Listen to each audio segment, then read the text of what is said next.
വാക്കുകൾക്കും വരകൾക്കും വ്യാഖ്യാനങ്ങൾക്കും അതീതനായ ഏലംകുളം മനയ്ക്കൽ Sankaran നമ്പൂതിരിപ്പാടെന്ന EMS. ഒരു വലിയ public meeting സംഘടിപ്പിച്ചു. ആ മീറ്റിംഗ് EMS വന്നിട്ടാണ്. ആ മീറ്റിങ്ങിൽ EMS പ്രസംഗിക്കണം. ആ യോഗത്തിൽ അദ്ദേഹം പറഞ്ഞു, ഒരു മുതലാളിയെ കൊന്നാൽ മുതലാളിത്തമില്ലാതാക്കുമെന്നും ഒരു ജന്മിയെ കൊന്നാൽ ജന്മിത്തമില്ലാതാക്കുമെന്നും വിശ്വസിക്കുന്ന പാർട്ടി അല്ല CPI. ഇതിൽ ബൂർഷ്വാസി രൂപപ്പെടുത്തിയെടുത്ത ഒരു ഭരണഘടനയുണ്ട്. ആ ഭരണഘടനയ്ക്കകത്ത് നിന്നുകൊണ്ട് ഭരിക്കുന്ന ഒരു സംസ്ഥാന ഗവൺമെൻറ്റിൻ്റെ ഭരണമാണ് ഇവിടെ നടക്കുന്നത്. പക്ഷേ ഈ ഗവൺമെൻറ്റിനെ ഉണ്ടാക്കുന്നതിന് പാടുപെട്ടുള്ള തൊഴിലാളികളും കൃഷിക്കാരും പാവപ്പെട്ട ജനങ്ങളുടെ എല്ലാ ആവശ്യങ്ങളും ഈ ഭരണഘടനയ്ക്കകത്ത് നിന്നുകൊണ്ട് നിർവഹിക്കാൻ ലഭിക്കുമെന്ന് പ്രതീക്ഷിക്കേണ്ട.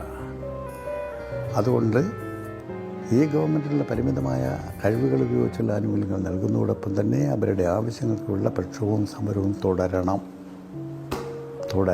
ഭരണവും സമരവും ഒരുമിച്ച് കൊണ്ടുപോകണം. ആ ക്ലാരിറ്റി വരുത്തിയത് EMSആണ്. കേരളം കണ്ട ഏറ്റവും ദീക്ഷണശാലിയായ മുഖ്യമന്ത്രി. കേരളത്തിൽ സാമൂഹ്യ പരിഷ്കരണങ്ങൾക്ക് തുടക്കം കുറിക്കാൻ കഴിഞ്ഞത് EMSലൂടെയാണ്. ജന്മിത്വം ഉപേക്ഷിച്ച് സാധാരണക്കാരനായി മാറി മരിക്കുന്നതുവരെ ഒരു സാധാരണക്കാരനെ പോലെ ലളിത ജീവിതം നയിച്ച EMS അധസ്ഥിത വിഭാഗത്തിൻ്റെ മോചനത്തിന് വേണ്ടിയാണ് എന്നും ശ്രമിച്ചത്. എന്റെ ചില്ലയിൽ